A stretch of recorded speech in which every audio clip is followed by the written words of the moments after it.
রক্তচক্ষুকে উপেক্ষা করে সমস্ত ধরনের প্রতিবন্ধকতা ভেঙে এই জমায়েতে সমবেত হয়েছেন। আপনাদের শুধু অভিনন্দন জানালে কম হবে। আপনারা এখানে এসেছেন যে এই ত্রিপুরাজ্যকে রক্ষা করার জন্য, গণতন্ত্রকে বাঁচানোর জন্য, পুনরুদ্ধার করার জন্য।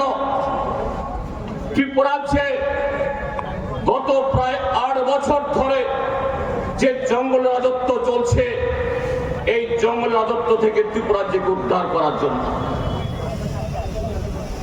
বন্ধুরা, আপনাদেরকে আমি স্বাগত জানাচ্ছি আমাদের এই প্রিয় রাজ্য ত্রিপুরাজ্যের রাজধানী আগরতলাতে। কেন বলছি এই কথাটা? আজকে ত্রিপুরাজ্যের মধ্যে যে ট্রিপল ইঞ্জিনের সরকার চলছে, ভারতীয় জনতা পার্টি, ত্রিপুরা মথা এবং আইপিএফটি, তারা আমাদের এই প্রিয় রাজ্যকে কি বলে? ত্রিপুরাল্যান্ড। আরেকটা দল বলে গ্রেটার ত্রিপুরাল্যান্ড, আর আরেকটা দল বলে নো ত্রিপুরাল্যান্ড। এরা ত্রিপুরাজ্যকে ত্রিপুরা বলে না। ত্রিপুরা রাজ্যের ইতিহাস, এই ত্রিপুরাজ্যের মানুষের ঐতিহ্য, এই ত্রিপুরাজ্যের সংস্কৃতি এটাকে মানে না। এই তাই গত 8 বছর ধরে কিভাবে আমাদের ঐতিহ্য, সংস্কৃতি, পরম্পরা বামপন্থী ফ্রন্ট সরকার, গণমুক্তি পরিষদ, আরো অসংখ্য গণতান্ত্রিক সংগঠন যে রক্ত ঘাম ফেলে তিলে তিলে এই ত্রিপুরাজ্যকে গড়ে তুলেছে, এটাকে ধ্বংস করা করছে। প্রতিদিন এটাকে টুকরো টুকরো করছে, দুর্বল করছে। কিন্তু মানুষ তাদের উদ্দেশ্য, তাদের চেহারা, তাদের মতলব, তারা যতই নতুন নতুন স্লোগান তোলো, মানুষকে বোকা বানিয়ে ক্ষমতায় টিকে থাকার জন্য, ক্ষমতা ধরে রাখার জন্য, নতুন করে ক্ষমতা দখলের জন্য চেষ্টা করো, পারছে না। তাই আমরা কি লক্ষ্য করছি?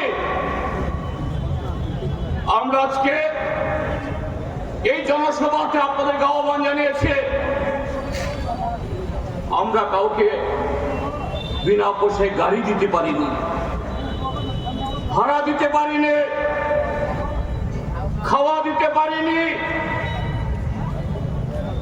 কোথাও কোথাও বিগত দিনগুলোতে এরকম যদি আমাদের কর্মসূচি হয়, নানা রকমের বাধা বিপত্তি হয়, সব সময় যে ক্ষতির শিকার করে এই ত্রিপুরার যে গণতান্ত্রিক অংশের মানুষরা গণতন্ত্র পুনরুদ্ধারের সংকল্প গ্রহণ করে, শুধু আজকে গণমুক্তি পরিষদের এই সমাবেশে নয়, কৃষকদের, ক্ষেতমজুরদের, নারীদের, শ্রমিকদের, তার উপর আক্রমণ সংঘটিত হয়। আমরা সেরকম ভাবে সবাইকে আমরা দেখভাল করতে পারি না।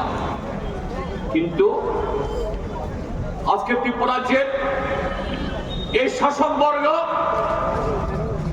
যারা বলে আমরা আগামী 25 বছর, 40 বছর, 50 বছর ত্রিপুরাতে থাকবো, যারা বলে এই ত্রিপুরাজ্যকে গ্রেটার ত্রিপুরাল্যান্ডে পরিণত করব, গোটা উত্তর পূর্বাঞ্চলকে ত্রিপুরাজ্যের সাথে বাঁধব, আরো নানা কথা বলেন। কিন্তু আমরা কি লক্ষ্য করি? তাদের সে সমাবেশগুলো করতে গিয়ে ওই ধলাই জেলার ছামনো হোক বা ছোলেংটা, উত্তর জেলার কাঞ্চনপুর হোক বা আনন্দবাজার, দক্ষিণ জেলার ওই চুলাইবাড়ি হোক বা সাবরুম, কোথাও সুতা বিলি করতে হয়, কম্বল বিলি করতে হয়, নগদ টাকা দিতে হয়। সুতা, কম্বল, নগদ টাকা বিলি করার পরও যখন মানুষকে টানতে পারছে না, চোখ রাঙাতে হয়, ক্ষমতার অপব্যবহার করে এদের শাসাতে হয়। যদি আমাদের মিছিলে না আসো, আমাদের কর্মসূচিতে অংশগ্রহণ করো না করো, তোমরা কাজ পাবে না, ঘর পাবে না, রেশন পাবে না, বিপিএল কার্ড কেটে দেওয়া হবে। কিন্তু তারপরও এরা ঠিক রকম বা সেরকম ভাবে জমাতে পারে না। এই রবীন্দ্র শতবার্ষিকী প্রাঙ্গণে, ভবন প্রাঙ্গণে গত 13ই ডিসেম্বর এখানে শাসক দলের বিশাল সভা হয়েছে। সেই বিশাল সভা আমাদের এই সভার অর্ধেক নয়।